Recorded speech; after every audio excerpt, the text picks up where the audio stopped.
there was only one or two guys that was in control of the gateway to show business in a lot of ways. Like Johnny Carson was like Huge. that in a lot of ways. Being on Carson made your whole life. And if he liked you and if you sat on the couch next to Carson, I mean, that made Richard Jeni's career. That's right. Really where he took off from. Yep. That's where I first saw him.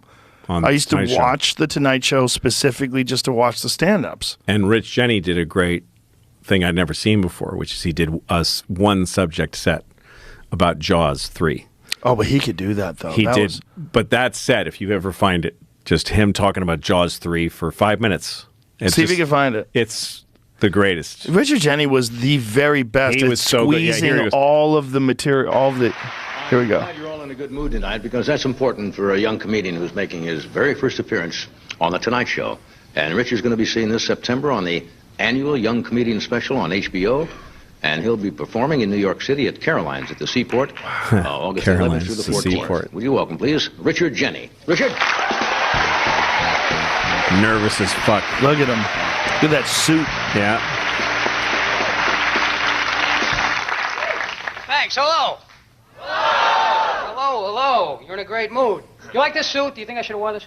Yeah. I don't know. It fits good, but it takes so long to wax it. It's a New York suit. I'm a New York guy. That's where I got it. I just came back from there performing. That was fun. And after that, I went up to Canada.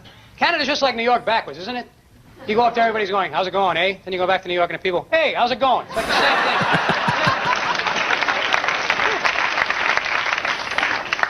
Hey, get off the car. Get off the car, eh? It's like the same thing. And I went down to Miami, had a good time. That's fun. You get on a couple people. You get down there, they have the Hispanic thing going on a plane. You get on a plane and they're like, for your convenience, we have air sickness bags. And someone else goes, el receptacles de barfo. They always have the same... I think if the plane crashes, they'll have to do that. They'll have to be going, we're about to crash. And por favor, kiss your butt, buenos noches. 1980s comedy. So interesting. Quick, rapid fire. I had a good time, though. It just gets lonely on the road, boy. There's nothing. You know, you can tell you're getting lonely when you're sitting in your hotel going, gee, I never noticed it before, but Wilma Flintstone doesn't have a bad body. That's the sanitized version of that joke. Your friends are going, you're just lonely. Oh, no, really. She's got a nice ass, was probably the line. Yeah, that's what it was. In the clubs, it was nice ass. Yeah. I got so desperate for something to do one night, I actually went to the video store. Listen to this. I rented all 4 Jaws movies in a row.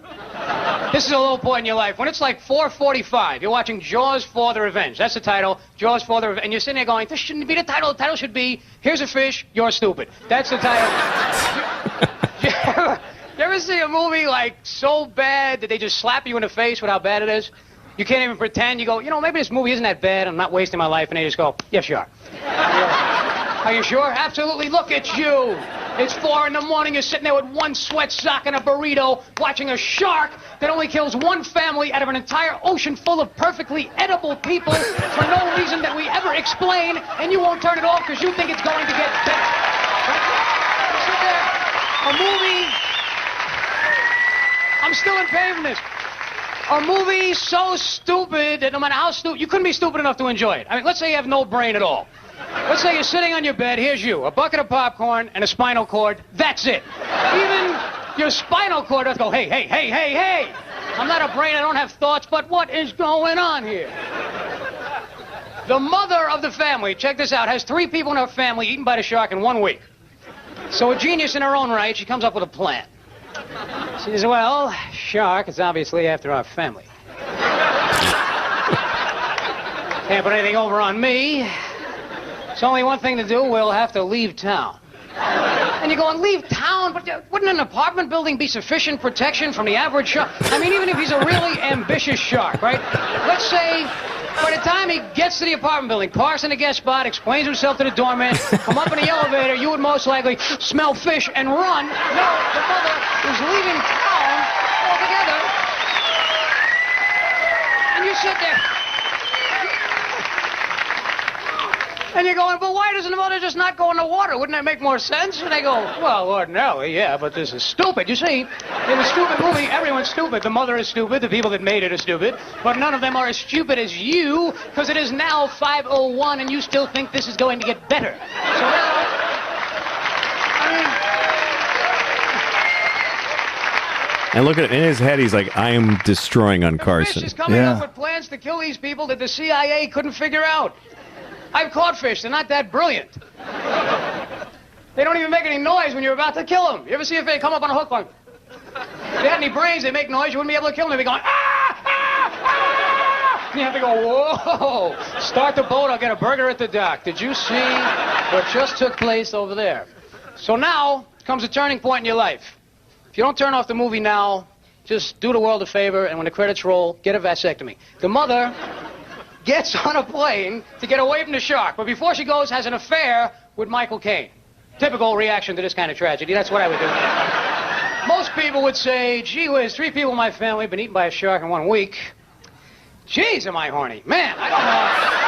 Man, why don't... Gee. My goodness. Ooh. Ooh, God. Ooh. The pit. Ooh. Ooh, the tragedy, the bloodshed. Stop me, I'm vibrating. Where's the blow-up doll when you need one? So now, get this, here's the crescendo. The mother gets on a plane in Long Island, New York to get away from the shark. Flies to the Bahamas. Are you with me here? An ideal place to avoid a fish. Small island surrounded by water. When she gets there, guess what? Not only has the shark discovered that they have travel plans to go to the Bahamas, but to boot, he has beat the jet to the Bahamas. They land, there he is, couple of beers, Ray-Bans, and you're going, but wait a minute, that was a jet. Wouldn't a jet be faster than the shark? And they go, well, ordinarily, but again, this is stupid. You see, in a stupid movie, shark is the fastest transportation available. See, if you're going to London from New York, let's say, right? Tear up them Concorde tickets, get the next fish out of town. Oh, they played him off. Interesting. Yeah. Well, they were probably told that's his last line. Yeah. Get the next fish out of town. Yeah. That and made they came him in hot with the music, yeah. Yeah. I saw him at Catch Rising Star when I was an open micer. I went to see him. I sat in the front row. It was amazing. Because it was like a half-filled crowd. It was like like a Wednesday night show. Yeah. Catch Rising Star in Cambridge. Still the best way to see stand-up comedy. Yeah. Is in a dead club. Right. That you get to brings see out the real best deal.